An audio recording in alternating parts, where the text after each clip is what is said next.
Est-ce que l'acte 3 de la décentralisation prend ça en charge? Je me pose des questions là-dessus.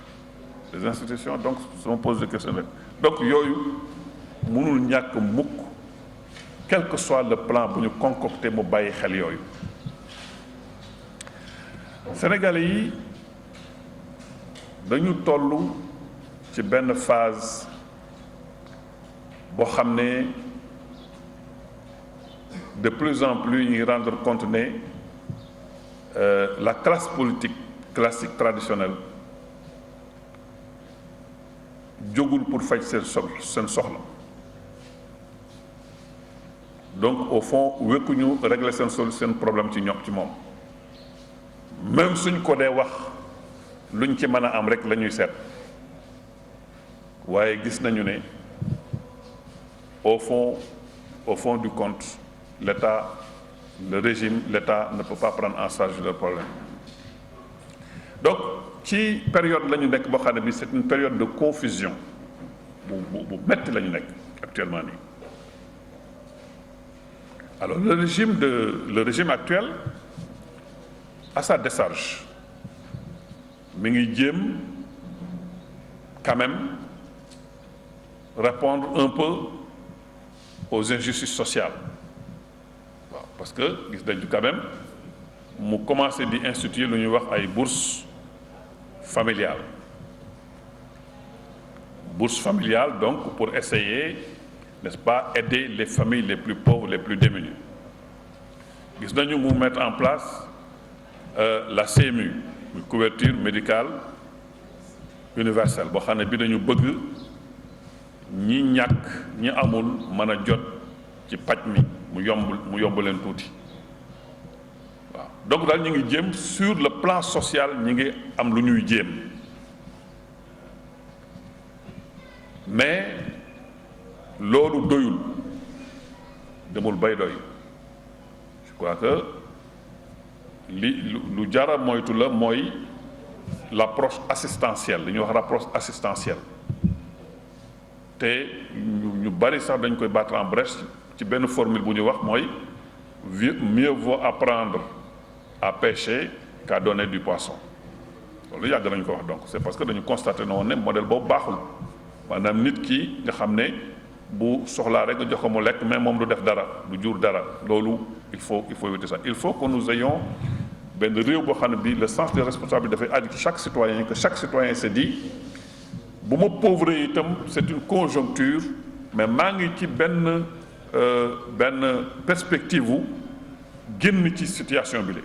et que j'attends simplement qu'on m'épaule pour ma génn ci situation bi en attendant je du ma toog rek les bras croisés aujourd'hui il y a beaucoup de pauvres yoo xam ne ils sont dans l'industrie de la mendicité voilà l'industrie de la mendicité mooy tàllal sa loxo et ce qui est très très grave de mon point de vue mooy conscience de mendicité boobu nga xam ne ñu koy inculquer sans le savoir à leurs enfants c'est déjà intolérable que nit taxaw ci mbedd mi di yelwaan mais c'est intolérable mu yore doomam di ko yónni muy dem di yelwaan encore c'est intolérable ça loolu ëllëg dafay am répercussion société bi parce que la société n'est que ce que sont les citoyens ñu am des citoyens xam ne yi seen xel yépp seen xalaat yépp mooy tàllal loxo jële ci nit ñi mais du ñu indi dara loolu une société ne fonctionne pas comme ça. Dans les sociétés qui se développent chaque être humain dañuy libérer l'esprit créateur. Je me souviens ci campagne bi il y a deux partis yoo xam ne doon nañu wax loo xam ne lii peut-être sénégalais yi comprendre wuñu ko mais li ñu doon wax c'était peut-être une voie en tout cas indication de voie la waroon nañ ci réfléchir bu baax. Il y avait le parti de Gadio qui parlait de libérer les énergies, on se souvient très bien, et le parti de Imam Mbaye Niang, les MRDS, qui parlait, n'est-ce pas, de demande d'orientation. Demande d'orientation. À la limite, ñaar ñooñu parti ñu ngi doon wax un peu lu nuroo mooy ils partent du principe que benn réew du développé bu fekkee ne nit ña fa nekk développé ko seen bopp. même loolu ci beneen formule coranique la sama borom di wax ne inna laa yughayyiru maa bi qawmin hattaa yughayyiru maa bi anfusihim. changer du ma changer man nga jël changer comme développement du ma changer benn société tant que société boobu changer wu ñoom li nekk seen biir. c'est ça, c'est une logique. C'est-à-dire yàlla dafa am yoo xam ne ay loi la ko teg li Ahmad Dame Ndiaye di wax ne yàlla du may nit lu mu man du la may loo man loo man ba pare mu du la ko may waaw. Et ça c'est vrai. Le développement se font à part des individus. Il faut la qualité des citoyens sénégalais ci nga war a jaar pour loolu. Sénégalais bu nekk ni yàlla binde français bi binde ko américain bi binde ko japonais bi noonu la binde wala déet ñun ñëpp doomu aadama lañ ñun ñëpp nature aadama lañu yore. Sénégalais bu ne war ngaa mën a nekk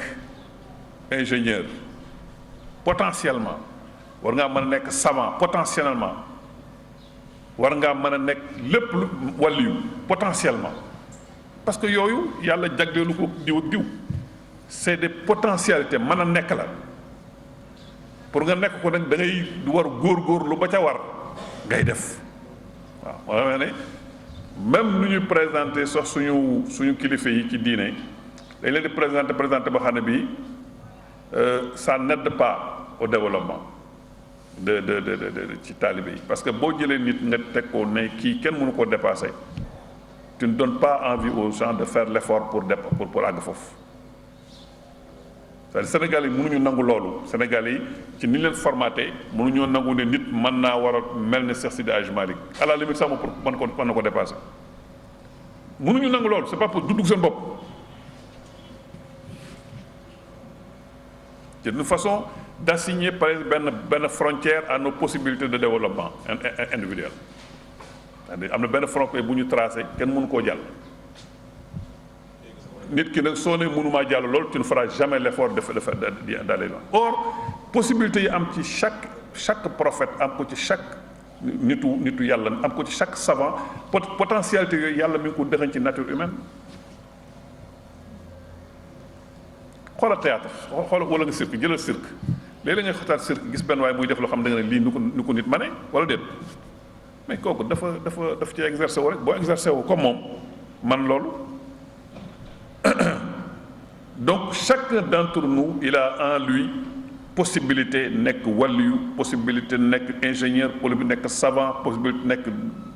lépp loo xam dañ ko naw ci maintenant trajectoire yi jaar yi mooy tax ñii actualiser lii ñii actualiser wu lu ñu lii dof booy gis muy doxantu wala pauvre booy gis muy doxantu fii il a en lui des possibilités d'être un ingénieur ou un savant. Foofu nag la projet de société di wutee waaw projet de société yoo xam ne dañuy dimbali seeni nit la yàlla def ci ñoom ci possibilité ñu actualiser ko. Les meilleurs projets de société mooy société yi nga xam ne dañuy teg les projets yi nga xam ne dañuy teg des conditions ba nga xam ne doomu aadama bi bu jaaree ci conditions yi li yàlla dëxëñ ci moom ci katt nag man mu feeñal ko. Am na société yoo xam ne par contre dañuy mëpp loolu projet yoo xam ne ñu mëpp loolu. Alors le processus de société islamique pour terminer avec ça yonent bi xool leen ci contexte bi mu ñëwee ci Makka contexte su jaahiliya dire boo seetee li la waaj waxoon la benn arab doon dale benn noir di xeeb noir yi noir bi tontu kon ne ko yéen de war leen a xeeb kenn ndax yéen seen bopp yàlla seen bopp moo témoigné wa in kaanu min xabli la fi dalaalin mubin wa in kaanu min xablu yéen nekkoon ngeen gannaaw avant yonent bi ñëw fii dalaalin mubin ci réer gu bir arab yi noonu lañ meloon nekk ci réer gu bir jaahiliya di def yu njaay àlle waaw ay nekk toujours Seydina Omar radiallahu taala anhu ak naw bi ko ni ko jullit yépp naw ak li mu def ci lislaam yépp mais bu benn aay bu ñu mësaan jàng benn aaya muy jooy bi ay zanbin xutilat bi ay zanbin xutilat mooy xale yu jigéen yi ngeen doon jur ngeen di am gàcce ragal gàcce ñu teg leen gàcce tax ngi xale yu jigéen yooyu ngeen leen jur ngeen di gas bu mu xóot ngeen suul leen ci biir yàlla ne bi ay zanbin xutilat lan lañu def ba ngeen di leen def lii Seydina Omar loolu daf ko daloon malheureusement ci jaahiliya boobu duggagul islaam daf ko daloon jël doom ji ànd ak doom ji ba ci àll bi mu gas muy gas suuf saa ngi taq ci sikkim Seydina Omar doom ji jom jigéen jaa ngi koy faxasal ndeysaan mu gas ba mu xóot mu dugal ko ci biir sóol ko moo tax aaya bi fu ñu ko jàng mu jooy loolu lépp jaahiliya moo ko waraloon yàlla yónnee leen yonante bi sallallahu alayhi wa sallam mu jële leen mina zulumaat ila nuur maanaam yonante bi defar benn ambiance benn creuset culturel benn matrice culturelle boo xam ne daf ko defar ba ñooñu nga xam ne dañu doon njaay àlle mujj na ñoo yore drapeau lumière ci àddina bi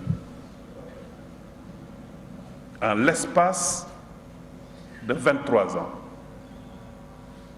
en l'espace de 23 ans sallallahu alayhi wa sallam moo tax keroog du mu ci jotul widaa nee na gars yi est-ce que mottali naa est-ce que mottali naa est-ce que mottali naa est-ce que liñ ma santoon def naa ko wallaay sallallahu alayhi wa sallam def nga ko 23 ans 10 ans 13 ans mu nekk ko biir mag di woote ci pas-pas gëm leen kenn ku dul yàlla bu leen gëm kenn ku dul yàlla bàyyi leen yi ngeen nekk fii yu ñàkk fayda yi ngeen nekk yi leen di toroxal nga xam ne dëppoowul ak gëdday doomu aadama wala xad karam na bani aadama la sama borom wax ngeen di jël yu suufe di ko jaamu bàyyi leen lii bu ngeen bëggee tedd nekk ci loolu di def pas-pas di def pas-pas ba mujj dem Medina daal di taxawal benn état en 10 ans mu defar état bi ma xam ne état bi beneen état attanu ko woon pas ci kat ci arme wala ci ressource mais ci jikko il a fait une société vertueuse allahu akbar une société vertueuse insaanul kaamil waaw ñooñu ñoo jël wax naa ko démb nee naa ne yéen ñiy waxtaan tey ci l'islam ci réew mi di tiitaroo l'islam juróom benn fukki góor yoo xam ne yonent moo leen defar sallallahu alayhi wasallam moo tax ngeen jot ci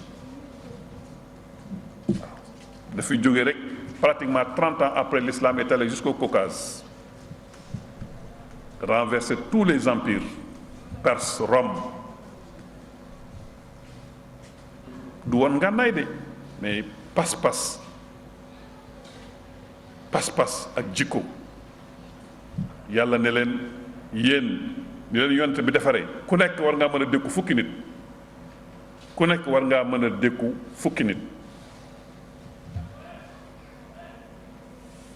waaye sax dem naa ba yëg ni faiblesse ngi leen di dugg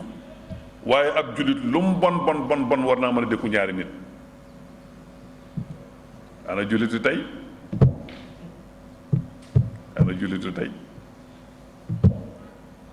mbir mi yombewul noonu il y a des choses à voir il y a des choses à revoir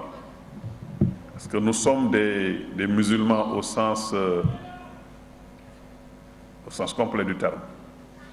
war a feeñ ci suñu jikko donc yonent bi dafa defar jaww jooju yonent bi jaww ji mu defaroon c'est un programme d'État nit ñaa ngi nii ñi ngi nekk ci suufe jikko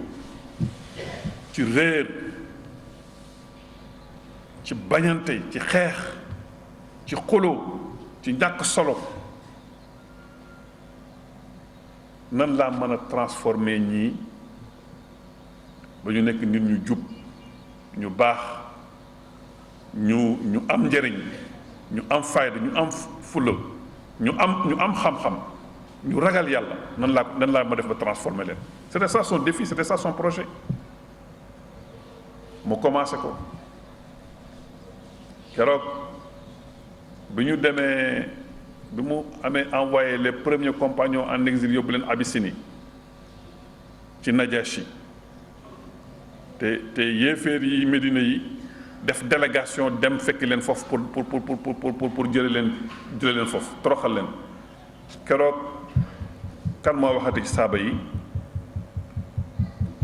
benn rakku Seydina Ali moo wax dama fàtte tur wi Jaafar moo wax mu wax Najaasi fi leen yonent bi fekkoon ak fi mu leen indi dans un discours éloquent mu wax leen fi leen yonent bi fekkoon mina zulumaat ak fi mu leen yóbbu ila nuur loolu de lañ ñu toppe fii keroog Najaasi dafa ne gaa yi jóge leen fii bu lañu fonto ñii ki ñuy wax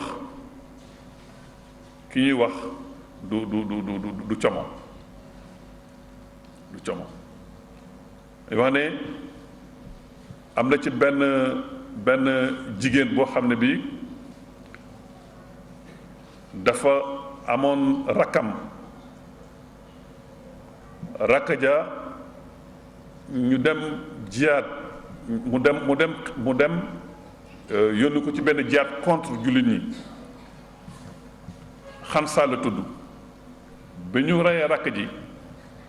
ndaw soosu dafa doon di jooy ba ràññetlu ko ci gox boobu ñépp ràññetlu Xansa jooy yi mu jooy naqal bi mu jooy reyam rakkam ji ñu rey gannaaw gi Xansa moomu dafa tuub am ñetti doom xawma ñeent yoo xam ne yi dafa leen bàyyi ñu dem xare ji ci yoonu islam ñoom ñëpp ñu rey leen keroog xare bi bu ñuy dellu si dañ ne Xansa day nañ ko fàttalikoo ba ñu reyee rakkam ja jooy yi mu jooy ba gox bi yépp yëg ko tey di xanaa bu ñu ko waxee ne rey nañu rakkam yi rey nañu doomam yi kon day jooyi tay mi dana kii mais keroog bañ ko waxee dana alhamdulilahi rabbil alamin ba ma amee doom yu dee ci yoonu yàlla xoolal boobu transformation yoon bi loolu réussir a réussi à transformer des gens moo tax on ne peut pas moo tax bul désespérer l'islam peut transformer tout wallahi mën na ko société bii ak lu mu métti ak jaxasoo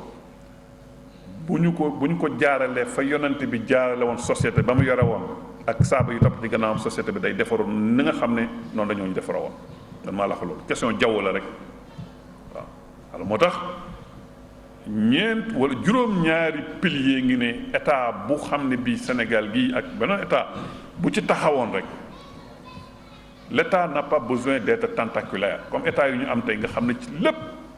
ils ont droit de regard sur tout état jacobin bi nga xam ne moom la ñu hérité de la colonisation française cet état là adapté wul ak l'islam c'est un état décentralisé avec une responsabilité individuelle et locale maa ngi invité su ma amoon possibilité jox Macky Sall lettre bi nga xam ne Seydina Ali bindoon na ko Malik Ashtar bi mu ko nommé gouverneur en Égypte c'est extraordinaire c'est plus éloquent que tous les discours politiques et de développement boo xam ne bi tey am na mu wax ko nooy gérer état bi il faut avoir ce document c'est extraordinaire waaw bi mu nekkee boobu amirul mu'minin moom Seydina Ali mu nommé Malik Ashtar gouverneur d'Égypte ba pare bind ko lettre nag di ko yeb comme lu ñuy wax la feuille de route il faut lire ce document c'est extraordinaire daf ciy wax yoo xam ne yi da ngay les constitutionnels d'aujourd'hui wala les développeurs d'aujourd'hui dañuy jàmm ci boobu ci clairvoyance waaw donc yonent bi sallallahu alayhi wa sallam ak ñi topp ci moom société bi ci juróom-ñaari piliers lañ ko développé lañ ko taxawale benn bi mooy la foi gëm yàlla waaw parce que société bu ngëm yàlla jógee du dem de neexul ba neexul mais li ñuy wax la foi soulève des montagnes mais loolu mooy réalité loolu mooy réalité nit ñi lu ñu gëm rek def ci ay jaloor lu ñu gëm rek def ci ay jaloor ngëm dafa am solo même bu fekkee li nga gëm sax baaxul moo tax ne ñàkk ngëm moom waaw te lislaam nag ñu mu tëri la mooy al islam ak iman wala ihsaan finalité bi mooy ihsaan mooy nit koo xam ne àgg na ci niveau boo xam ne bi dafay yëg ne yàlla mi ngi koy gis waaye moom sax day mel ne mi ngi gis yàlla ñu ne bu gisul yàlla au moins yëg na ne yàlla mi ngi koy gis mais imaginez nit koo xam ne kii foo toll yaa ngi yëg ne yàlla mi ngi lay gis imaginez ku mel noonu la présence de Dieu nga di ko sentir foo toll. Éthique de gestion. On est en éthique de gestion. Vous avez créé l'OFNAC, vous avez créé la Cour des comptes, vous avez créé tel ou tel qui pour contrôler les gestionnaires. Mais teewul dañuy sàcc ba tey. En la matière, seul l'autocontrôle est efficace à 100%. boo jëlee koo xam ne kii moom day yëg ne yàlla nga koy gis moom koo xam ne kii yëg na ne yàlla nga koy gis kooku moom tu peux dormir tranquille. T'as pas besoin d'OFNAC ni de. T'as pas besoin de ça. Ñu xam ne il ne leur viendra jamais à l'esprit de toucher un seul franc du bien d'autrui ndax xam nañu ne yàlla wax na ne ëllëg ku nekk danañu la laaj dërëm boo amoon foo ko jële ak foo ko dugal. waaw gars yi nekk ci seen poche yi nii xamu nu mu toll waaye xam leen ni ku nekk dërëm bu ne daañ la laaj foo ko jële ak foo ko dugal. Abdurahman ibn Awf radiyallahu taala an ci saaba yonente bi la bokkoon sallallahu alayhi wasallam yàlla baaxee ko ma ne ko gan mu am alal mag waaye mu bokk ci mu ajuroon yi maanaam ñi fa jóge Makka bi ñu fa jóge dañ fa bàyyi seen alal bi ñu demee ba Medina yonent bi ci xarañam mu seexale leen ak ansaar yoon yi Abdurahman Awf ñu boole ko ak benn ansaar yi kooku ne ko léegi dama bëgg a xaaj sama alal jox la genn wàll gi di yore genn wàll gi wala jullit de xoolal ñi jigéen na ci université yonent bi ma xaaj sama alal jox la genn wàll gi jël genn wàll gi ci mbokkoo gi li yonent bi leen mbokkale Abdurahman ne ko déedéet jaru ko wan ma marché bi rek il avait le sens des affaires wan ma marché bi rek ñu won ko marché bi mu di ci liggéey ba mujj nekk milliardaire yonent bi sallallahu alayhi wasallam dafa aadoo woon suñu jullee ba pare mu ne saaba yi ku gént na ma wax ñu seet lu mu gént ñu tekki ko benn bis mu laaj saaba yi kenn géntul mooy leen man de gént naa man gént naa léegi bàyyi ma nett leen sama gént ñu ne ko noo gént mu ne ma ne dama gént nekk àjjana jekki-jekki rek gis sama ndeyjoor Seydina Abubakar gis Seydina Ali gis Ousmane gis Abu Obayda gis waaye daal ñun ñëpp dañoo toog ba caag gisuñu Abdurahman ibn Awf gisuñu ko ñëpp naan waa mais fu mu nekk ñëpp jaaxale fu mu nekk waa moom nee na toog nañ lu yàgg xam nga lu yàggu le temps divin c'est pas le temps humain de le temps divin boo nee un jour ci l'islam mën ngaa wax peut-être ay années ça correspond à des années dans le temps divin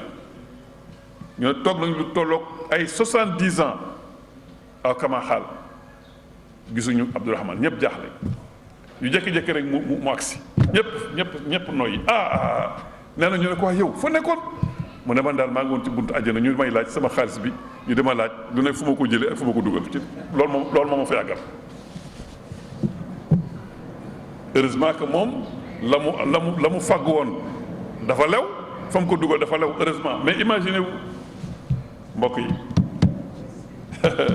imaginez aujourd'hui ñi ñuy wax ay Richard imaginez seen dërëm yi fu ñu ko jëlee imaginez seen dërëm yi fu ñu koy dugal imaginez ça tax alal nattukaay la nattukaayu yàlla la yàlla da koy nattoo doomu aadama donc des fois il faut les plaindre il faut plus les plaindre que nga di leen envier waaw il faut nga les plaindre plutôt nga leen envier waaw donc cette foi là yonent bi daf ko instauré woon ci saaba yi daf ko instauré ba def ci saaba yi beneen pilier bi muy la fraternité une fraternisation société aussi il faut que nit ñi am cofal les uns par rapport aux autres bëggante l'islam loolu daf koy travailler dafay travailler la fraternité une fraternité dépouillée boo xam ne bi désintéressé une fraternité pour moo tax solidarité ak fraternité wuute na solidarité y a un intérêt da nga may jox ma jox la c'est pas ça la solidarité mais fraternité dama lay jox sans ma laaj la waaw dama lay jox man jox bi moo ma intéressé lu mu may jural ci yow xaaruma ko ci yàlla laa koy xaar il faut que société àgg ci niveau de dépassement boobu imaginez-vous moom yonente mas na woo saaba yi mas na woo Omar Alioune Aboubacar Seydina Ousmane mu ne leen dama leen di wax benn secret waaye rek sama secret boobu bu mu set mu wax leen ko dem toog lu yàgg mu woo Seydina Aboubacar mu ñëw mu ne ko Aboubacar mu ne ko sama secret ba day mu ne ko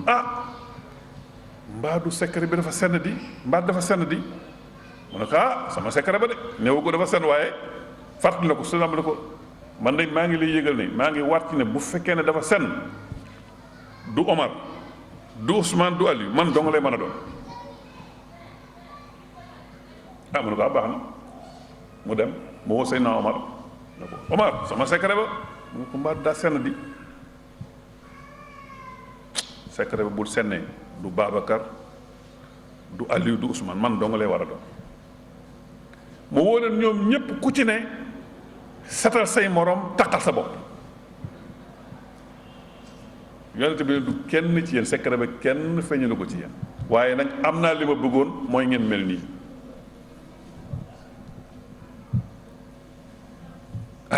xool ko tey Sénégal yi tey rek Sénégal yi àgguñu sax fa Omar àggoon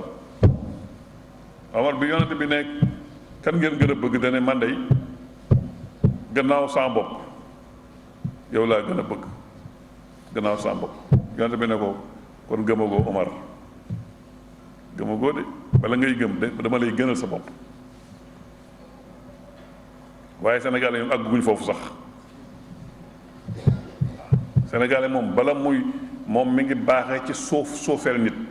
mi ngi yëkkati ko ci suufeel nit waaw moo tax mënut a nangu nit baax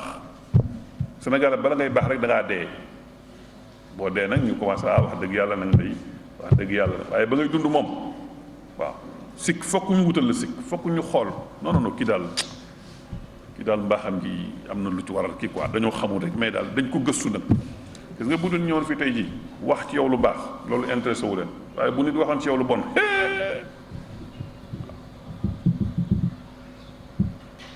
man nañu la gis ngay baax di baax waaye benn nit wax leen lu bon rek lu bon la dañuy retenir bàyyi lu baax li yooyu il faut sew sénégalais yi ñu xam ko parce que aussi ni société mënoo ko defati defaroon nit ñi ce n'est pas possible donc yoon bi dafa defal uxuwa boobu dafa def fraternisation boobu def solidarité société de solidarité une solidarité nag ni ma ko waxoon léegi c'est moins que fraternité mais am na importance ci société solidarité mooy société bi dañoo ami soxla mais soxla yooyu dañu bëgg mu am ci autosuffisance moo tax ku ne war nga ko féete fenn ku ne war ngaa féete société bi fenn waaw maanaam moo tax y a pas de sot métier soo jëlee tey les éboueurs waaw les éboueurs ñooñu bu ñu téye seen loxo ñett fan rek ñëpp sentir ko ñooñu ban liggéey moo gën a am importance seen liggéey ban liggéey moo ko ëpp ñoo xam ne bu ñu téye seen loxo ñetti fan kenn dootu mën a dëkk ci dëkk bi mais ñooñu seen liggéey dafa am solo mais ñooñu ñu ngi ñu féete foofu. am na ñeneen ñoo xam ne ñu ngi ñu féete ci napp gi boo lekkee jën ñoom ñoo la ko indil. am na ñoo xam ne boo amee lal boo tëdd ñoo la ko defaral am xam ne boo duggee ci néeg bu ñu tabax ñoo la ko. donc il faut que besoin yi société bi jël ko en charge mais ku nekk ci société nag am nga foo war a féete société bi. ku nekk war nga am chaque citoyen war nga am valeur ajoutée dans une société mais société boo xam ne bii am na ñoo xam ne ñii ils n'apportent rien dara et c'est des gens yoo xam ne non seulement jëluñu seen société mais ils ont trahi mission bi leen yàlla jox ci suuf. wax naa ko fi léegi yàlla dafa ne damay jël doomu aadama def ko xalifa waaye dama ko bëgg yóddi ci suuf pour mu feeñal taar yi ak ngëneel yi ma dëxañ ci nature bi. Sénégal doomu aadama bu nekk fii war ngaa am loo génne ci taar boobu loo feeñal ci taar boobu ci sa jëf. war nga booy dem nga bàyyi fi loo xam ne dañuy wax ne kii dundam gi lii au moins màndargaal na ko waaye dund ba dee faras dund ba dee rien faras tu as trahi ta mission de vicaire de Dieu sur terre te parasite nga ci sa société parce que yaa ngi consommé mais li ngay consommé ay nit a koy liggéey yow loo indi yow loo participé yow chacun doit se poser cette question là waaye def un être de consommation rek doo produire dara doo bokk ci ñi nga xam ne parce que métier yi fi nekk ci fardu kifaaya la dañoo xam ne xam-xam ñett la dafa am xam-xam boo xam ne xam-xamu farata la fardu ayn la ku nekk la war ni ngay jaamoo yàlla da nga ko war a xam kooku kenn du ko xamal kenn ñépp a ko war a xam ku nekk war nga farata la ci ku nekk nga jàng nooy jaamoo yàlla kooku xeetu xam-xam la yeneen xeet yi fardu kifaaya la yeneen ñaari xeetu xam-xam yi fardu kifaaya la benn mooy fiq mooy lu ñëw nga xam ci àtte yàlla kooku xeet yépp duñ ko féetewoo dafa am ñoo xam ne ñii dañ koy féetewoo mu seen métier féete ci nit ñi beneen xeetu xam ne mooy xeet yi nga xam ne mooy le savoir temporel mooy xam-xam yi nga xam ne moom la ñu jëfandikoo ci àddina kooku itam fardu kifaaya la bu ko ñenn ñi féetewoo mu wàcc ñenn ñi mais il faut mu matale donc yonent bi daal pour comme mi ngi bëgg guddi te xëy na dañu bëgg nit ñi participer ci société bi mu tëraloon conditions yi mu tëroon ba tax ña fa nekkoon jële ci lëndëm dem ci leer jóge ci faiblesse dem ci kattan iman la fa suuxat liberté xurriya liberté te iman mooy permettre liberté mbokk yi lu kii la lu subtil la te liberté mun loo ko def te wéetuloo yàlla pas possible liberté ci fait wéetalu yàlla rek la mën a nekk liberté mooy nga libre de toutes les aliénations boo ko bëggee firi da ngay def mooy nga nekk gan ci sa bopp le fait d'être étranger à soi képp koo xam ne ki gan nga ci sa bopp rek tu es aliéné donc gan ci sa bopp mooy nga réere sa bopp réere sa bopp en tant que doomu aadama ak li yàlla wax ci doomu aadama ne man maa anoblir maa goreel doomu aadama wala xadd karam na bani aadama donc su doomu aadama de bay jaamu garab wala muy jaamu rab kooku réere na boppam wala déet réere na boppam alors réere sa bopp ñaari xeet am na lu ñuy wax sous-estimation de soi mooy soo faire sa bopp ba nga xam ne ku la warut a féete kaw féete la kaw. nit ki su demee bay jaamu moroomu doomu aadamaam rek réere na boppam suuf wàcce na boppam te dañ koy def nag yaatu na de yaatu na loolu moom boo demee nag bay jaamu garab wala ngay jaamu ay rab kooku nag moom moo gën a garawati ndax ñett rek moo am ahlu kullu ahlu adna ak ahlu rabbaan. benn nga wax ahlu kullu benn nga wax ahlu adna mooy ñi nga xam ne dañoo suufeel seen bopp ba bàyyi ma gën leen. moo tax waxoon wax kal anaam banum adal waaye bàyyi ma leen gën parce que bàyyi ma amul xel boo demee bañ di la mandaxeeg bàyyi ma te bàyyi ma amul xel bàyyi ma la gën moo tax kal anaam banum adal kal anaam comme bàyyi ma waaye bàyyi ma leen gën parce que bàyyi ma au moins kenn du ko yedd ndax amul xel. wala ahlu rabbaan te nekk nit koo xam ne ki dangay kawe ba sax ëpp daraja malaayika yi ndax malaayika yi itam yàlla toggu ko bakkan te yow togg na la bakkan donc boo yéegee yaa ko gën loolu suuf yi daan liggéey suuf yi loolu ci loolu ñu daan liggéey donc loolu dafa am solo liberté boobu nga bañ a wàcce sa bopp place bi la yàlla daraja ji la yàlla teg jox nga fees place boobu waaye itam nag nga bañ a surestimer sa bopp parce que beneen aliénation bi mooy loolu àgg ba naa ana rabbukumul ahla comme na ko Firawna daan waxee man maay yàlla ju mag jëm waaw wala nga àgg foo xam ne fii comme na ko seytaan doon a jëm ci sëñ Abdul Xaadir Jeylaan radiyallaahu taala anhu nga xam ne Abdul Xaadir Jeylaan ku ne xam na ko surtout yonante bi la woon di waliyullah di xutbu zaman di ko xam ne kii tarixa ci ñi ko jëkk créé bu ko jëkkul a créé moom la benn bi dafay jaamu yàlla di jaamu yàlla di jaamu yàlla di jaamu yàlla di jaamu yàlla ba mujj néeg bi leer nañ mu jékki-jékki dégg benn baat ma ne ko yow sama jaam bi Abdul Xaadir Jeylaani kontaan naa ci yow bég naa ci yow jaamu nga ma ba ma kontaan ci yow léegi nag dama la bëgg a faye teggil la jaamu yàlla léegi teggu naa la julli teggil la jaamu yàlla mu ne ko tuub seytaane jógal fii mu ne ko waay yow noo ma xamee mu ne ko nu ma la xamee mooy lu ñu tëggalul yonante bi nan la ma koy teggile lu ñu tëggalul yonante bi nan ma koy teggile gaa yi ñun ñii bu ñu ko defoon boo tul buñ ñu ko defoon boo tul yooyu xëy suba rek àddina tukki na man maay waaji waaw gaa yi maay waaji de am na ñu koy def fii de waaw wala seen xool yonti yàlla yuusuf rek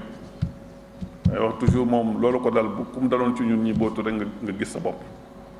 waaw parce que yàlla da ko baaxee woon moo xeetu mën a firi gént ñu boole ko prisonnier yooyu yéen xam ngeen xisa bi ñu ñëw ne ko firiñu suñu gént xam nga su ma ko yàlla baaxee woon boo ñëwee ma mën a firi gént naa la waaw man day aw ma ci moroom de waaw man moom firi gént moom aw ma ci moroom moom waaw man sama cër moom ci yàlla moom waaw loolu laay daal di wax mais xoolal fi mu commencé xoolal moom li mu commencé laa yatikuma tahamun illa tuzuqaani qabla an yaxtikuma zalikuma mimma allamani rabbi inni taraktu millata xawmin laa yuminuuna billahi wa hum bil axirati hum kafirun wa tabaxtu millata abaahi ibrahima wa isaaqa wa yaqub ma kaana lana an nushrika billahi min shay zalika min fadlillahi alayna wa ala nnaas walakin aksara nnaasi laa yashkurun sadaqallaahu al-aziim waaw mu jël man baa kattan yëpp delloo yàlla xam ne gars yi mën naa leen ko firi waaye nag na ngeen xam ne li ma am yàlla rek du man de yàlla rek yàlla moo ñu ko baaxee xoolal xoolal ni nit mënoon kii yu bari suñ sëriñ si fii yu bari yu leen di waxal waxuñu ko woon ñoom de yu bari yu ñu leen di waxal fii ñoom waxuñu ko woon ñoom day guddeeg bëccëg ñu ngi jooy di toroxlu ci yàlla waaw boo leen miine bu baax guddi ak bëccëg dañ daan toroxlu ci yàlla di jooy di wane ak seen tële ci kanamu yàlla waaw di tagg yonent bi waaw di won nit ñi ne ñoom gënuñu kenn na ko yonent bi daan waxee qul innama ana basharun mislukum yuha ilay annama ilahukum ilahun wahid moom yonent bi daan wax man nit rek laa comme yéen xëy na différence bi rek mooy yàlla daf may wax yu waaye nit laa comme yéen pour wàccee boppam man ñëpp ci loolu lañ nekkoon léegi nag fii malheureusement taalibe yi ñooy wax di funkal di ëf di funkal ba mujj ñoom dootuñu gis dara waaw dootuñu gis dara la Seydina Aliou waxoon ñi ko doon wax yàlla nga mu ne ku ma fi waxati yàlla dina la lakk ñu ne ko justement li ngay lakkee nag moo tax ngay yàlla loo ci man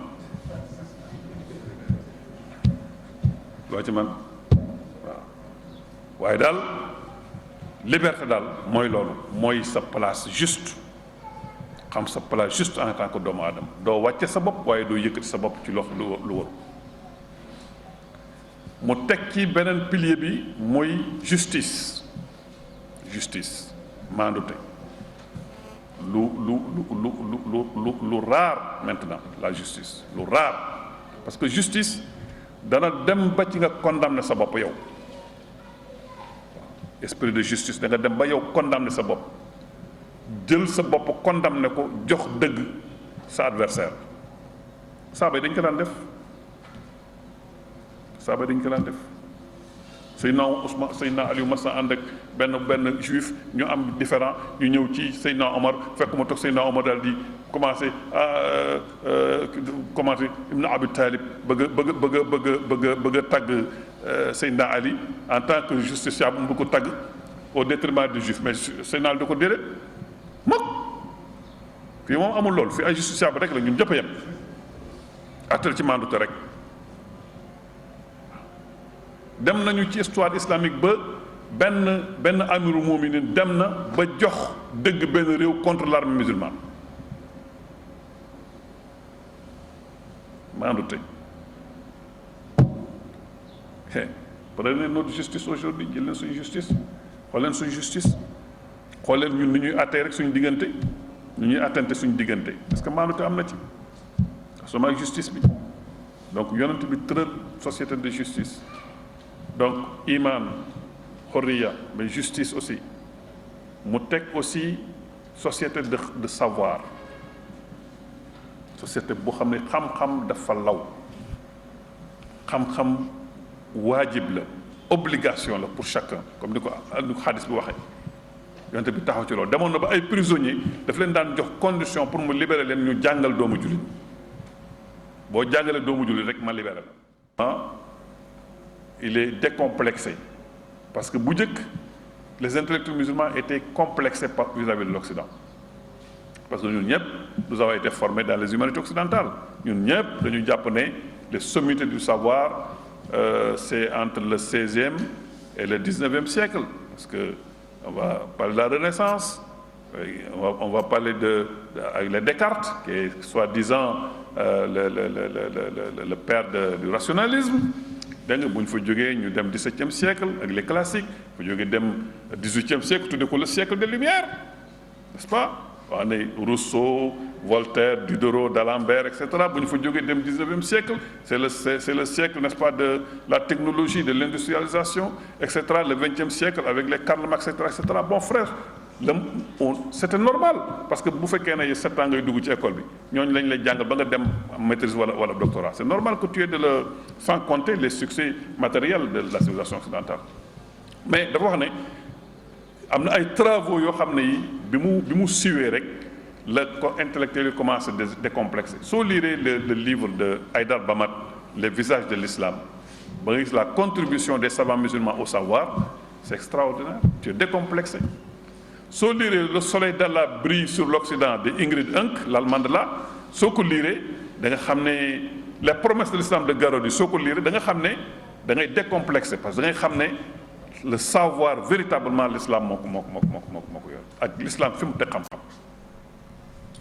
lii yàlla di woote ci sàkku xam-xam ci alxuraan woote wu ko ci législation lu mel ne ay kii droit pénal ak yooyu donc la société islamique c'est le savoir mais xool bu ñu sori nañu xool suñu mag ñi moi j'ai l'habitude de dire quand on parle d'élite dans ce pays moi je me pose des questions j'ai dit il me semble de conférence dans les années 80 j'avais parlé de la contre-élite que ñi ñuy wax élite pour moi c'est la contre-élite mais l'élite véritable mooy suñu mag ñi je dis à l'université normalement l'université avancement c'est sur la base de publications scientifiques aujourd'hui tu peux aller interroger notre université quelles sont les publications yi nga fay gis c'est rare de trouver des gens qui font des publications scientifiques des articles scientifiques soo jëloon l'université ba nga boole leen ñoom ñëpp tous les universitaires et leurs œuvres ils ne font pas 10% du travail de Cheikh Sëñ Touba en tant que production intellectuelle wala le travail de Cheikh Seydi Hadji Malick wala le travail de Gorgui Camara bu Gandel bu mu tuddati Cheikh Moussa Camara wala ñu mel noonu Jean Khané wala Gorgui Dem bi nekkoon Sokone bi def tafsir des gens yoo xam ne voilà des intellectuels yoo xam ne ils ont produit des œuvres dans toutes les sciences en pédagogie en théologie en astronomie xoolal demal Fass Touré demal ca juma jàkkay Fass Touré ji boo gëmul yàlla doo fa toog man dama fa jëkkee dugg wax dëgg yàlla nee naa parce que on a fait une mosquée pratiquement sans piliers et c'est sur la base des calculs astronomiques de Sëñ Adi Touré radiyallahu taala waaw ba fa duggee da ngay dafay yéem ça c'est du savoir ici c'est du savoir ici xam-xamu fii la xam-xamu l'islam moo tax mag ñi fonkoon l'islam bu ñu déggee benn téere am na benn téere bu nekk ca nga nekk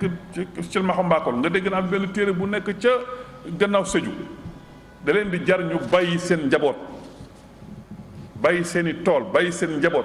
takk seen fas wala ñu war seen mbaam wala ñu jóg seen tànk dem ba gannaaw Sédhiou toog fa jàng ko tarbiya wu sëriñ ba ko yore ba jàng ko door a dellu si waat jarul sàkku xam-xam bu sell ak bëgg ko moo tax ñu man ko Ahmed Dame dafa ne dañuy nekk fi arabisant yi da ngay gis arabisant bu dem def Irak 10 ans 15 ans dem Égypte dem Koweït bu ñëwee léegi boo yëkkati téere sëriñ si pour nga lire ko c'est un peu difficile à cause de la force de la rhétorique et de l'éloquence xam-xam donc yonent bi tegal société xam-xam Seydina Ali mos na agsi ba ci Euphrate mu dugal bant bi naan yore mu dugal ko ci ndox mi mu ne maa ngi yëg ci ndox mi force boo xam ne su ma leen ko waxee du ngeen ko xam jamono ñoo koy xam xoolal l'énergie hydraulique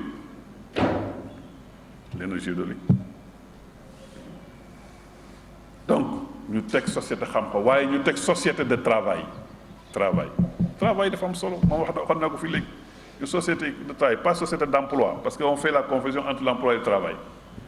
fii da ngay gis benn waay boo xam ne bi ne j'ai pas de travail la mu ci déggul mooy amuma emploi mais comme ni ko yonent waxoon dem fori matt sax travail la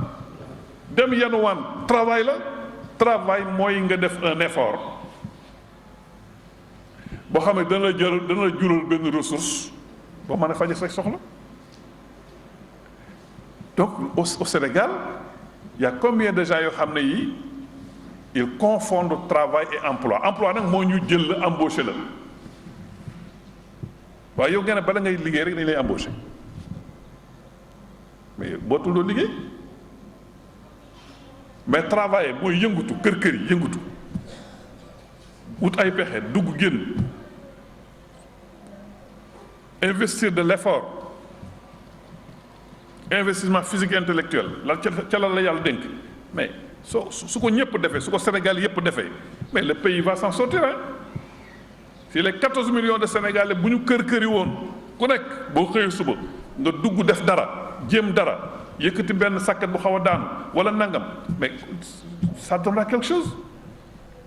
mais non damay toog emploi aw ma liggéey yaa ngi dégg ci am loo liggéey état bi embauché wu la donc da ngay toog ba état bi embauché la mais quand même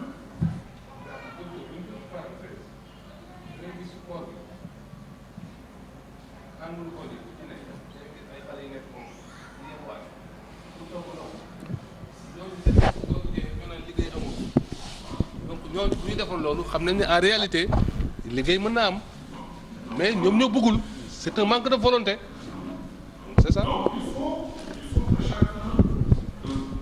s'investissent physiquement intellectuellement ci la nga man la nga tollool la nga jekku c'est très important loolu moom mooy liggéey maintenant ci biir liggéey y a l'emploi alors donc société de travail mais société de solidarité comme je l'ai dit tout à l'heure mais aussi société de fraternité loolu la yonent bi taxaw jaww jooju la defaloon moo tax jaww jooju ku ci juddu rek tekki dara waaw ku ci juddu rek tekki dara moo tax saa bi mel nañ meloon soppeeku bi ñu soppeeku defaru bi ñu defaru ak li ñu mënoon li ñu jekkoon alors loolu laa jàpp ne il est important quand même que le PSE mu bàyyi xel lu mel noonu damay wax ne l'islam nous a dotés d'une autosuffisance idéale mooy une autosuffisance en idée on n'a pas besoin di jëlee ay idéologie vraiment loolu mooy li ma yàgg a wax rek mooy voilà quelqu'un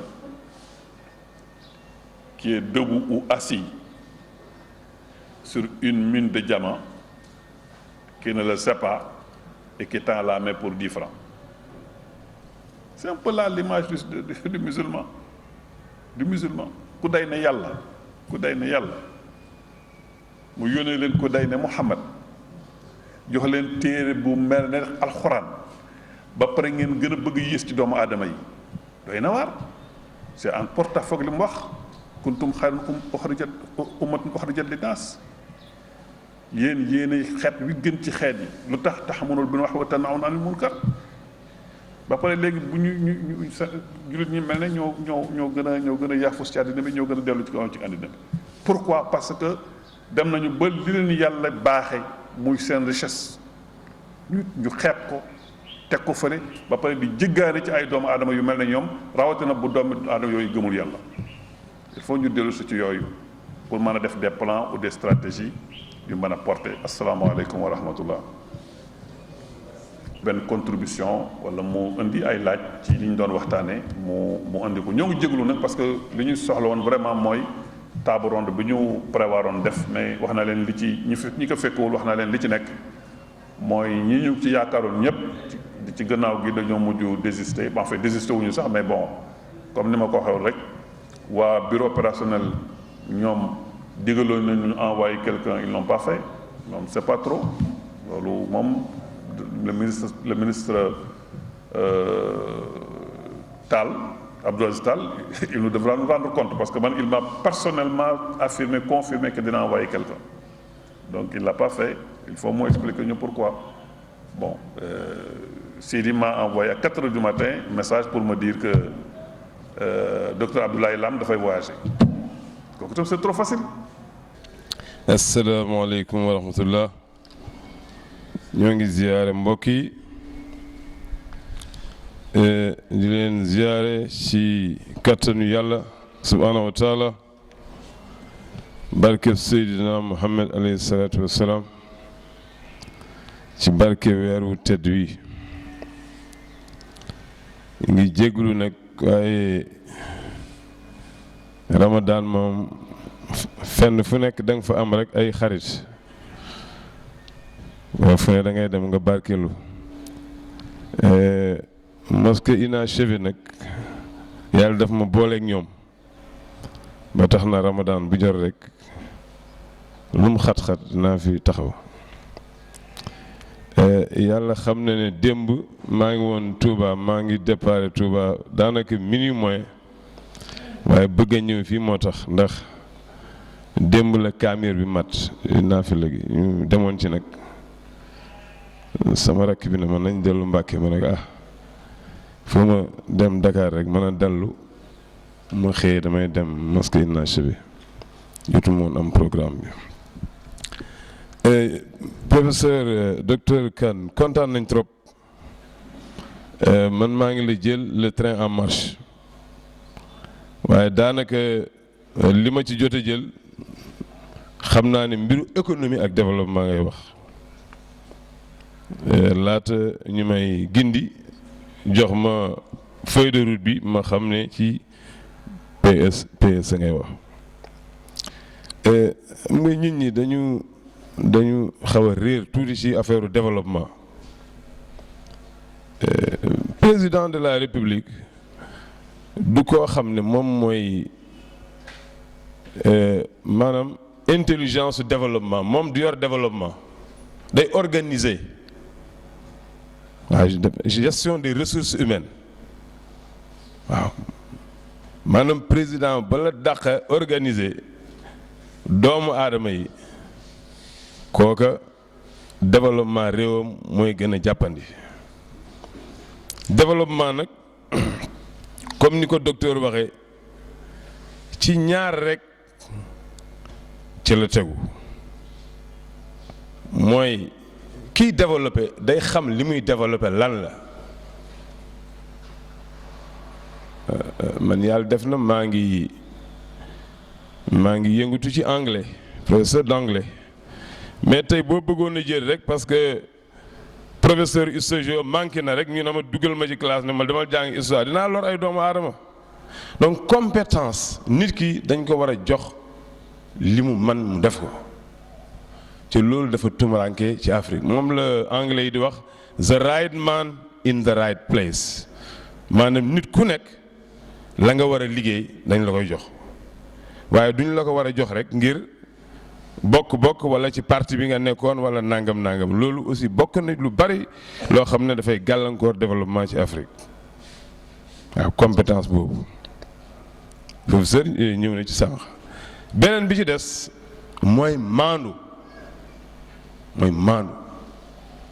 maanaam boo xam ne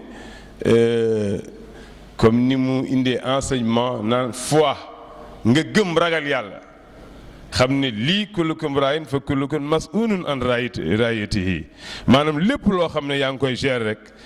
dana la yëkkati sa bàmmeel laaj la yow lii ban taxawaay nga ci amoon bu ko defee ragal yàlla googu muy ñaari mbir yoo xam ne benn du ci dem bàyyi sa morom nit ki bu fekkee ne dafa ragal yàlla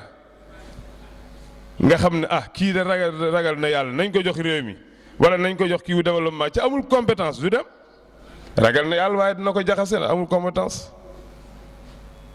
bu fekkee ne am na compétence itam ca ragalul yàlla lépp luñ ko jox rek mbir la moo xam ne daf koy taal kon loolu mooy li nga xam ne d'accord naa ci bu baax ak professeur leneen li ma ciy teg mooy dama ci am tiitaange sax bala may avancer ci benn point tiitaange gi ma ci am ci Sénégal ci sama famille sax laa ko commencé dama koy wax samay doom dama leen koy wax dama leen di wax ne man sama néeg bibliothèque la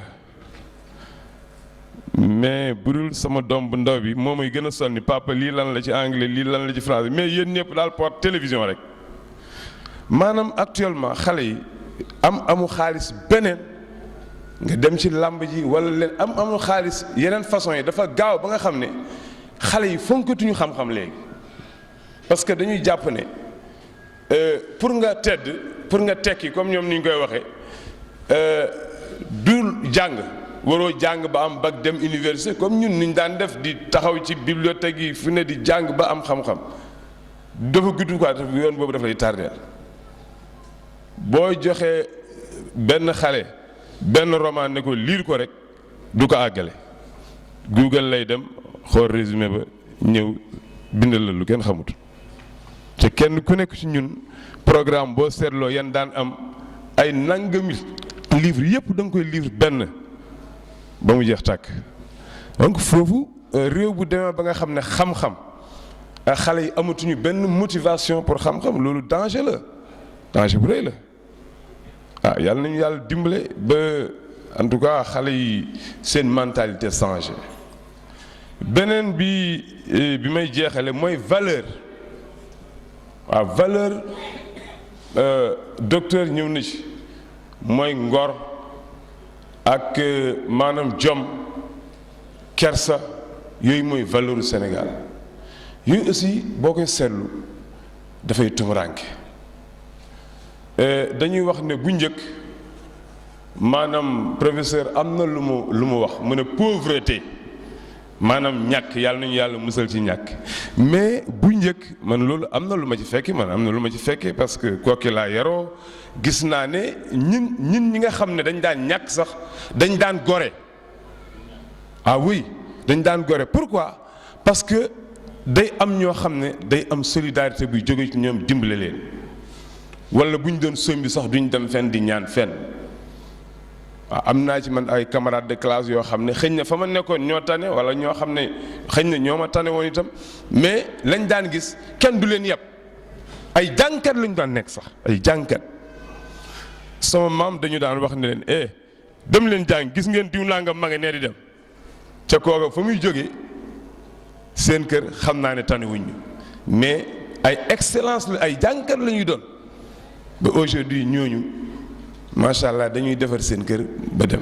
mais léegi loolu moo jeex solidarité moo jeex solidarité moo amatul Sénégal man professeur def naa campagne Inde def naa fa 2 mois mais gis nga indien yi lu ñuy bari benn indien bu amee problème ci mbedd mi daanaka une centaine d'indiens ngay gis ñu wër ko lu mu doon lan mooy problème bi kenn ku nekk bëgg koo dimbale Sénégalais nag na ma yàlla baal bari na ci ñoo xam ne bu sa mbokk amee problème rek yaa ngi commencé di ree wala sa mbokk réussir yaa ngi jéem a seet noo koy gàllankoore ba mu dellu ginnaaw ca dooy jàpp ne kii boo ko jàppalee mu dem xëñ na loolu sa avancement la valeur dafa am solo Roosevelt exemple boobu rek laay jox ngeen baal ma de exemple Roosevelt rek laay jox pour d'accord ak professeur ci li mu wax ne valeur maanaam jikko yu rafet mooy defar réew ca itam dafa war a tegu itam ci mbay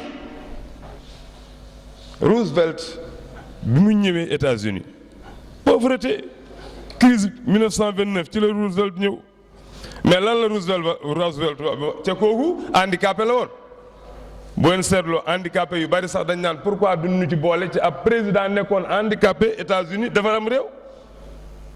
toujours handicapé yi bu ñuy def seen manifestation exemple boobu la ñu joxe Roosevelt bi mu agsee discours bi mu njëkk a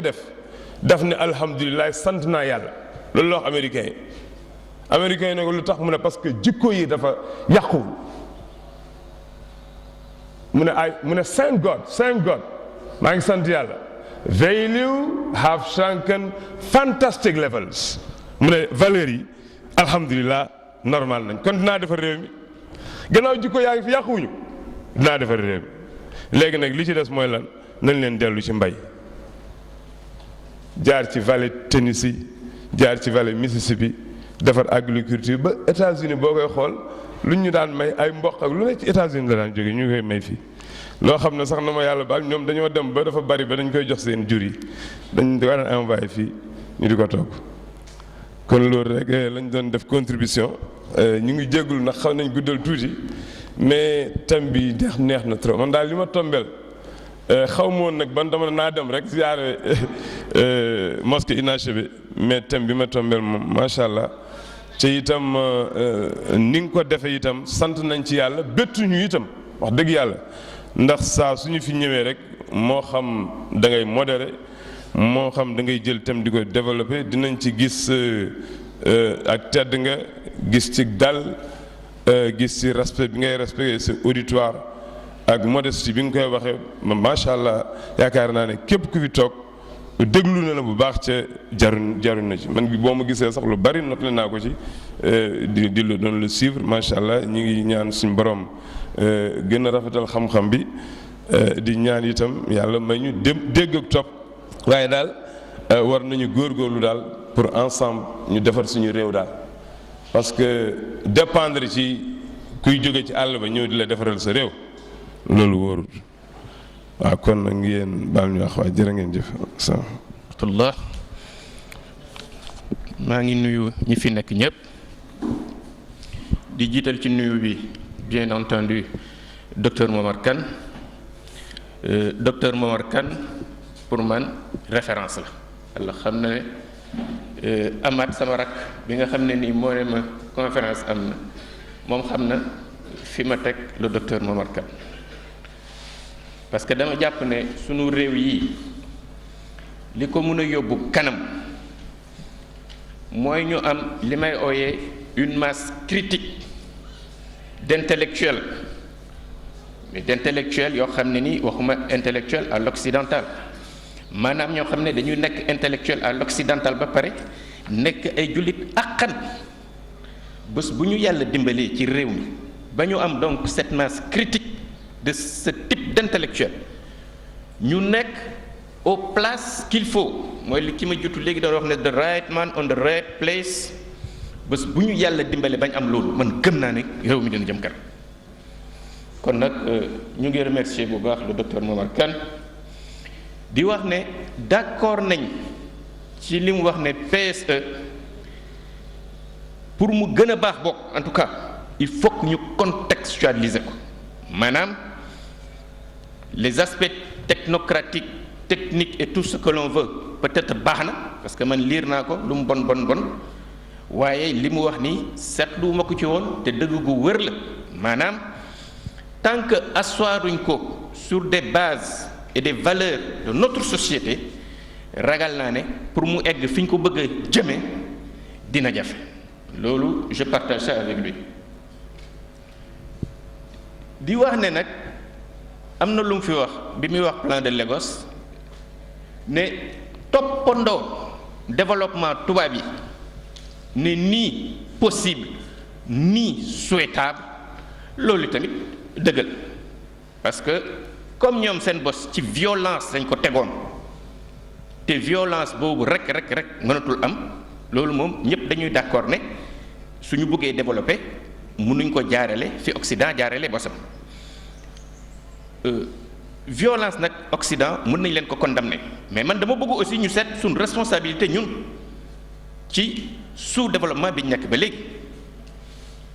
sànq dama am benn question moo préparé woon nar koo laaj faf ci fin bi muy indi ci réponse parce que man dama jàppoon ne dama ko naroon a laaj est-ce que du cette sorte de paresse intellectuelle j'allais dire de paresse scientifique qui a fait que nos grands-pères c'est comme ça que je vais le dire n'ont pas pu inventer les armes qui leur auraient permis de résister à l'Occident. Est-ce que ce n'est pas cette paresse intellectuelle et scientifique qui est quelque part la cause de cette situation? wante comme ci fin bi dafay indi les vraies élites wane ne ñooñu def nañ li ñu war a def léegi xanaa ma reformuler question bi laaj ndax c'est une mauvaise utilisation de cette science qui existait ou alors est-ce que du ne comment je vais dire ça du voilà aspect non je veux dire l'aspect attends le mot est là le fait que ñu pacifique l'aspect pacifique de nos peuples est-ce que du looloo indi parce que tubaab bi dañoo ñëw dominer ñu parce que ñoo ñu ëppoon ay fatalités yooyu donc c'est ça un peu ma question reformulée parce qu'au départ moi j'allais demander si c'est pas une sorte de paresse intellectuelle on n'a pas eu de chercheurs est-ce que nos grands-pères ont travaillé dans ce sens-là etc. Deuxième problème bi ma bëgg a aborder mooy le rapport que nous avons au temps am na sax lu mu ci laal tuuti man bi may jàng dama am sama benn professeur université bu ma mos a wax ne benn phrase boo xam ne fàtte moo ko def ne ma l'Africain maîtrise le temps alors que l'Européen est maîtrisé par le temps ñun dañoo maîtriser temps bi di ci def li ñu neex mooy li mu doon wax léegi ñu ngi ci damier bi ñu ngi ci yu kenn xamul alors que l'occidental est maîtrisé par le temps moom waxtu dafa am solo pour moom heure bi lii la ma war a fekk may def et cetera ci loolu lay dox est-ce que loolu aussi nekkul un grand problème dans nos pays. Ñetteeli question bi ça a rapport un peu au leadership parce que man am na fenn fu ma jàpp ne fu ma bindee ni parce que ñu bëri dañuy wax ne woy peuple africain yi et cetera man ma jàpp ne peuple yi ñoom en tout cas les élites au sens occidental du terme yi ñu am ñun ces élites là n'ont que les peuples qu'ils méritent mais que nos peuples n'ont pas toujours les élites yi ñu mérité ñoom loolu aussi me soumettre à la réflexion. Les élites constituant les leaders, nous avons un véritable problème de leadership li ñu manqué moo koy xam ne su joxoñee ñëpp topp ci mais loolu pour ñu am ko il faut que kii joxoñ jubal nekk nit ku baax daanaka voilà loolu daal laa ci bëggoon a yokk ci waxtaan bi ngeen baal ma wax. docteur ñu ngi lay féliciter ci waxtaan bi nga xam ne am na solo trop ça a été extrêmement enrichissant ci ñun en tout cas suñu wàll jël nañ ci ay leçons yu bare. mais man dama jàpp ne waa bureau opérationnel suivi dañu raté ñaari bërëb yu am solo man dem naa ci ñaari jotaay benn bi amicale des cadres musulmans ñoo ko doon organisé ki ministre bi envoyé il n'était pas à la hauteur parce que apparemment il était un conseiller technique boo xam ne vraiment yii nit ñi daan xaar yëpp pour mu leeral ko ci PSE bi leerul leen ko. beneen mooy jàpp naa ne su ministre bi jëlee engagement que dina envoyé kenn fii jàpp naa ne waroon na ko def loolu yëpp aussi mi ngi ci wàllu facteur humain bi nga doon wax man jàpp naa ne loolu lu amoon solo loo xam ne bu ñu ñëwoon fii doon nañu jàngal lu am solo man sama intervention dama ko bëgg a def ci ñetti point bi njëkk bi mooy le facteur inclusif wax nga ko bu nit ñi toogee fële moo xam seen plan fu ñu ko mën a defee. su ñu ñëwee fii aussi pour ñu appliquer aussi il faut que nit ñi ànd ci te apparemment sénégalais yi àndaguñu ci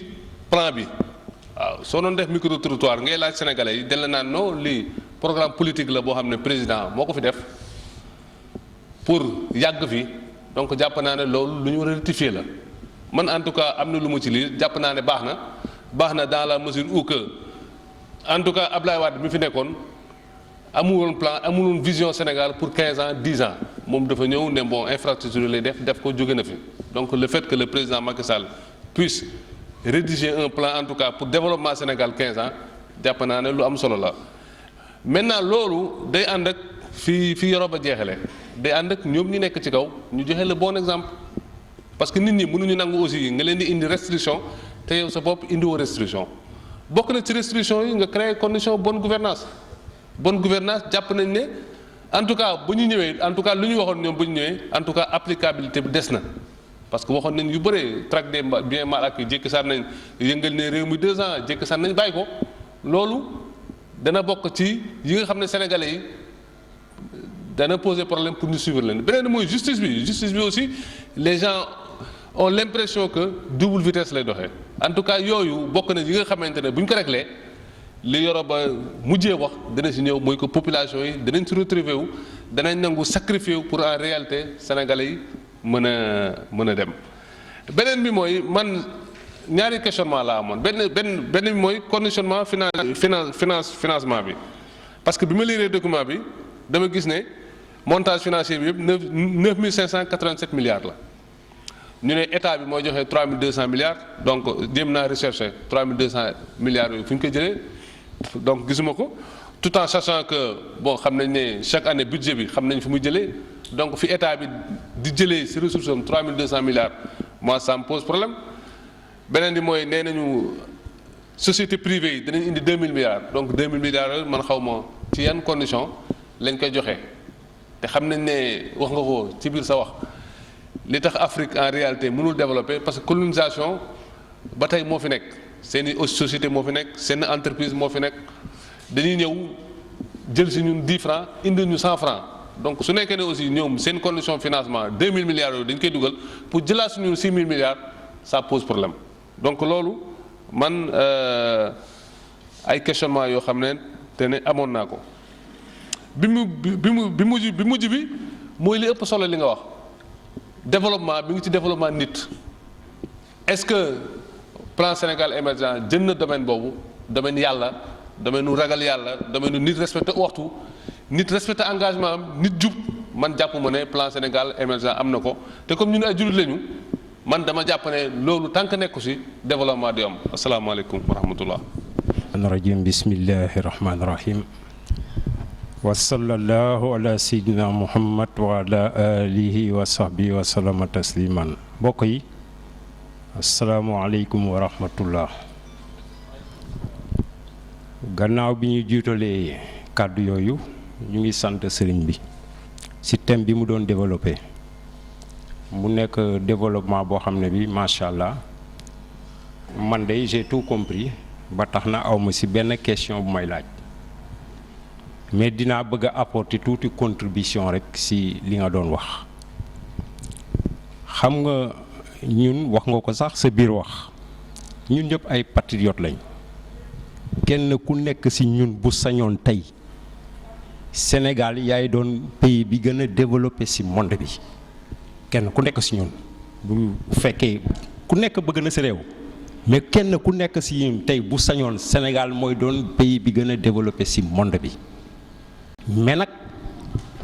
loolu yéene la ak bëgg-bëgg mais du tey aussi bu dëgg jotee nañ ko wax parce que al xaqu minallaahi wala talbisul xaq bil baatili wa taktumul xaq wa antum ta'lamun. il faut que ñu xam ni dëgg bu jotee rek nañ ko wax parce que dëgg ci la ñuy mën a avancer mais lu dul dëgg kenn du ci avancer wala tak doo sori. xam nga c'est pas possible comme ni nga ko développé li nga wax rek moo ci nekk parewuñu sori nañ ko bëgg nañ ko nag yàlla nañu fa yàlla àggale ci jàmm mais parewuñu. il faut que ñu reconnaître ne parewuñu ne li nga xamante ni préparation bi ci war nag mooy nañ ko def bu ñu defee ba pare incha allahu rabbi dinañ dem mais tant que defuñu ko du sotti naxante baaxul mënuloo ne da ngay émerger sa ndox doyul mënuloo assurer ndox mi ñëpp mënuñu naan ba màndi c'est pas possible. am na ñoo xam ne ñi duñu seen courant day tax kuy kamaj nga ne da ngay émerger c'est pas possible. te bokk na ci émergence occidentaux yi dëkk bu stable ñu ñëw dëkk bu stable ñu parce que émergence aussi monde bi ci lañu bokk bu ñu xoolee ne Sénégal kat ñu ngi dem ci yoon mais day ñëw investir mais investisseurs yi sañu ñu fi ñëw xanaa investisseur bu dof moo fi ñëw ku fi ñëw di fi investir aussi da ngay sànni sa alal parce que fii courant bi doyul ndox mi doyul. te fii ak loo société boo fi mën a def courant moo koy doxal mais kon bu ñu nax suñu bopp benn ñaareel bi mooy li gën a yéeme nga ne da ngay émerger pour te dire que pare woo mooy da ngay jël benn je ne sais pas benn poste ministériel bu quelconque bu mu mën a doon rek nga dénk ko une personne yaakaar ci moom lan lay jëkk a def sàcc bu fekkee alali réew budget réew mi yaa ngi koy sàcc. nga ne da ngay tabax mais dañuy nax suñu bopp c'est pas possible donc il faut que solution bi mooy nañu yar suñu jikko président de la République yéene bu rafet bi mu am ci réew mi na ko commencé ci moom ba pare la mu war a def na ko def ñun ñi mu jiite ñu def li ñu war a def su ko defee ñu émerger yàlla dimbali ñu dem mais loolu bu amul illaa yawmi diin du moom du keneen ku koy def amul. parce que mënuma comprendre justice bu jotee man bu ma defee un crime walla un délit bu mu mën a doon ñu war a appliquer la justice ci man nga ne non sëñ Momar sama nit la nañ ko teg de côté. s'il s'agit de quelqu'un d'autre nga ne non on applique la loi loolu mooy émerger non. moo tax ma ne na ko commencé ci boppam ba pare ñu yar jikko yi ñu door a jéem a xool solution yi ut élément yi nga xamante ni mooy tax ñu émerger jël kanam lii laa ci doon yokk asalaamualeykum wa rahmatullahi taala wa barakatu. salaamaaleykum ñu ngi nuyu ñu fi teew ñëpp jiital conférencier bi ñu nag yàgg nañ fi ñëw ñu doon depuis les années 80 ñu ngi fi ñëw bon duñ fi gan xanaa lu ñuy regretter rek mooy engouement bu mu doon am bu njëkk mu ngi wàññeeku loolu moo war nañ seet gàllankoor yi pour ñu retrouver notre auditorium bu njëkk pour revenir ci sujet bi li ma xaw a perturber tuuti ci intervention may dégg parce que entre PSE ak développement il y a un peu passé l'histoire yëpp day ñëwandoo en même temps vraiment day xaw a jaxal sama bopp mais man lu ma gis ci Sénégal te mu xaw ma jaaxal pour un développement d'abord c'est les hommes nit ñi d'abord seen mentalité qu'est-ce qu'on voit dans ce Sénégal léegi on pense pas à l'agriculture on pense pas à l'industrialisation ay tabax rek le ciment ba dañu koy bon ces industriels extérieurs ñoo koy profité lu muy àndal yëpp ça vient de l'extérieur équipement yi ça vient de l'extérieur on léegi ñu ngi développé yeneen dëkk développé ñu si réew donc suñu bëggee développé suñu réew ñun suñu bopp ñoo war a changer suñu mentalité gouvernement yi jàpp ci loolu am ñu xam ne gouvernement yi ñoo la koy bon ñuy tabax kër yi c'est pas le gouvernement kër yu rafet yi nga am 3 5 maisons 10 maisons nga xam ne da nga koy thésauriser di ko garder puis jëmal 2 alors que tu aurais pu investir dans l'agriculture tu aurais pu investir dans l'industrie xale yi liggéey développement am. ensuite benn pays bu ndaw mënul développer ñu nekk bi individuellement mënuñu développer suñu àndul ak suñu dans les grands ensembles comme ni ko professeur Anta Cheikh Anta Diop doon waxee. ñoolu mooy développer il faut que les grands ensembles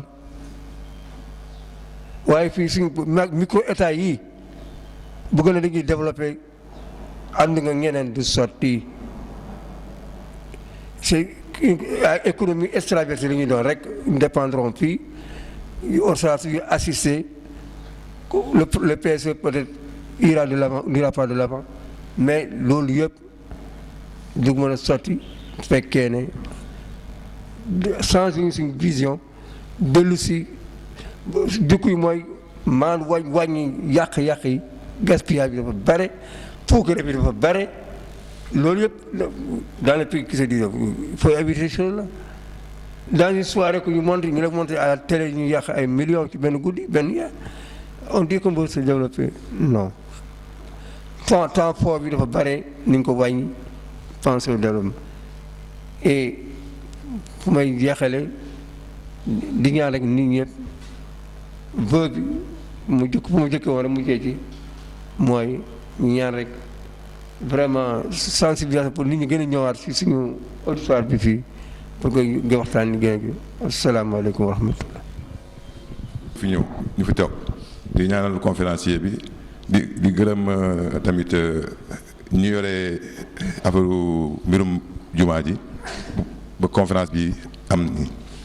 waaw cellule kii bi géré kii conférence yi maa leen di remercier di leen gërëm di leen encourager waaw plan Sénégal émergent nag su ma si bëgg a wax man daf may xaw a jaxal parce que dama ko comprendrewul parce que dafa ñoom ki ko fi andi dafa andi woon yoonu yokkute te yoonu yokkute yaakaar naa loolu olof la te Sénégal yëpp dégg nañ ko mais plan Sénégal émergent man gisuguma sax ku ma ko mën expliquer kon nag bon pour man dafa échoué avant que sax kon ñu koy tàmbali koon waaw parce que du ma ko xoolee man suma domaine damay xool ne par exemple comme même ci étude même jàngale bi ñaata at a ngi nii maîtres yi demuñ ci kii yi duñ jàngale parce que tamit programme yi ñu boole ak éducation bi ñoo mënul ànd. par exemple man suma côté lay xool man ba may def man transitaire la man ba may def transit dama amoon 5 matières ma xool ne ba awro passé ak ba ma am sama diplôme léegi transitaire yi nga gis léegi par exemple léegi kenn ku si nekk par exemple ñun suñ 5 matières yi ñu amoon ñun 5 matières bu si nekk dañuy éclater benn matière la ñu jël def ko léegi 5 matières est-ce que damay comprendre ci li mu wax nii maanaam man suma diplôme mun na par exemple mot na 5 à 15 personnes je pense que loolu du développement maanaam man diplôme bi ma yore valeur u 15 personnes la 15 ñu yore diplôme ci transit fu mu nekk la waaw comprendre lu leen ba léegi de comprendre est-ce que yéen a may jëli voilà ay sous diplôme man dama xool ne par exemple ay promotion de nullité sax moo fay am parce que dañoo dem ba feñaak ba gëm nañ ñun dañoo feñaak ba lépp lu ñu tubaab wax rek ñun moo leen war ñu appliqué ko ñun suñu réew waaw lan mooy plan mais plan mais yoonu yokkute bi Sénégal yi yëpp xam nañ ko ñëpp koo yoonu yokkute da xam nañ ko boo àndoon vision bi yoonu yokkute andi rek au moins wala ñu dem oui fii amoon na ñu fi tegoon mooy assise nationale yi assise yi loolu ñu demoon ba tënk ko mais mënu na yóbbu Sénégal mais pourquoi par exemple bien que ça même président bi fi nekk nii demoon na ba ne moom amoon na si ay réserve certes amoon na si ay réserve mais jullit yi fi nekk Sénégal tamit rek boo leen ko bàyyi tamit par exemple ak réew mi waa réew mi war nañu ko bàyyi rek nasaxal seen bopp ba mu andi beneen plan bañ bu ko gëmloo waa réew mi ba pare léegi ñu wala ñuy tardeel ba tey dañuy tardeel c'est sérieux parce que lii waroon nañu ko passé dem wala ñu dem feneen ba tey suñu produit halieutique yeeg affaire yi yëpp a ngi dem waaw dara mu neex leen mu naqari la ñun boo bëgg jënd benn coof bu baax wala benn beurre wala benn kii fii ci kii bi il te faut au moins ay 20 000 francs wala 16 000 francs pour nga am ko mais chaque jour ay carton yeeg ay tonnes ñooy dem léegi suñu nappkat yi sax dañu leen aaye léegi ñu napp après ñu ne plan Sénégal émergent mais mënul nekk c'est pas possible nañ ko xool si suñu bopp rek lan mooy plan Sénégal émergent nit ki kañ boo bëggee émerger au moins ci domaine bi nga nekk da nga see am avancement mais fekkee domaine bi nga nekk mënu la fa am avancement da nga see am ay da ngay dellu gannaaw mais mënuloo émerger c'est pas possible sincèrement man bëggoon naa ñu expliquer ma plan émergent mooy lan wala Macky Sall toog benn kii ñu dem télévision ñu toog ñu laaj ko lan mooy plan Sénégal émergent mu wax ko Sénégal yi mais loolu du propagande bu kii man daal sincèrement man gis ma sama bopp wasalaam ngeen baal ma nag. ñu ngi lay ziar ci exposé bi dëgg yàlla leer na te man leer gi mu leer sax man daf may inspiré benn affaire mooy plan Sénégal émergent ne va pas nous émerger man inspiration boobu rek la am parce que da nga ñu jox ay tettal yu leer a leer c'est-à-dire da nga ko def ci façon junj mais kuy xalaat dina xam ne junj bi dafa leer ba mu ëpp dafa leer ba mu ëpp ci ñu xam ne lii mënuñu développer et on a des exemples patents tu nous as donné des exemples patents amul benn dëkk bu développé xanaa ñu nekk ay génie de bëgg fi créer lu musu am mais conditions yi ñu nekkee nii plan Sénégal émergent ak beneen bu ci nekk FMI ak Banque mondiale ku ñu financé doo développé kooku ñun xam nañ ko façon bi ñu koy defee aussi tamit képp ku ko defee noonu doo développé donc man souvent damay poser aux questions est-ce qu'ils sont pas en train de faire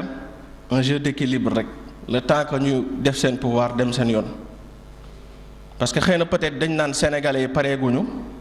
pour jóg parce que sénégalais boo wax tey jii waxal xëyal heure da ngay sonal sa bopp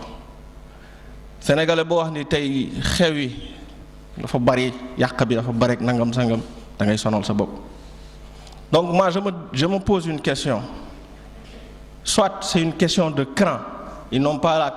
le cran de dire aux Sénégalais lii mooy yoon d'accord ngeen ñu ne waaw ñu ne kon nañ ca dem te duñ ci ragal dara wala dañ naan bon Sénégalais yi dans tous les cas mënuñ leen changer donc nañ gérer ce qui existe li fi nekk ba keroog ñu fiy jóge rek keneen ñëw defaat la même chose. Moi je crois que comme quelqu'un l'a dit tout à l'heure ça doit venir d'un leadership. dañuy wax naan bottom up la c'est vrai dafa war a jóge ci suuf dem ca kaw mais moi je crois fermement que nit ñi foog ñu wan leen yoon ñu wan leen yoon bi existé na lii nga fi jot a développé mu taxaw nangu cee diriger nit ñi xuus ci ba pare képp ko ci fekk mu xam ne borom bi daf ko woo ci yoon boobu pour mu jàppale ko ci. ku xool ren ji am na en tout cas amélioration vous avez même vu que ne samedi yi dugg na ci bien que on peut dire que réussite échec on ne sait pas trop samedi dugg na ci c'est parce que dafa am ñu doon jàpp ci liggéey bi ñi ngeen di gis seen tur ci en-tête programme yi dañu ñëwaat jàppaat ci liggéey bi pour liggéey bi gën a taxaw parce que y a 3 ou 4 ans mosquée bi kese moo daan organiser conférence yi ren ji gis nañ ci seen doole ñeneen ñi gis nañ ci seen alal donc tey jii ñi nga xam ne ñoo fi nekk man dama naan c'est des amoureux de la mosquée bu ñu bëggee gën a jàpp ci liggéeyu mosquée bi c'est un appel mun nañ ma jage si wala jage si ñi nga xam ne ñoo nekk ci mosquée bi on prend leurs coordonnées on prend leur contact lépp lu xew ci mosquée bi au minimum bu dul luñ ciy def sax lu jóge ci ñu informer leen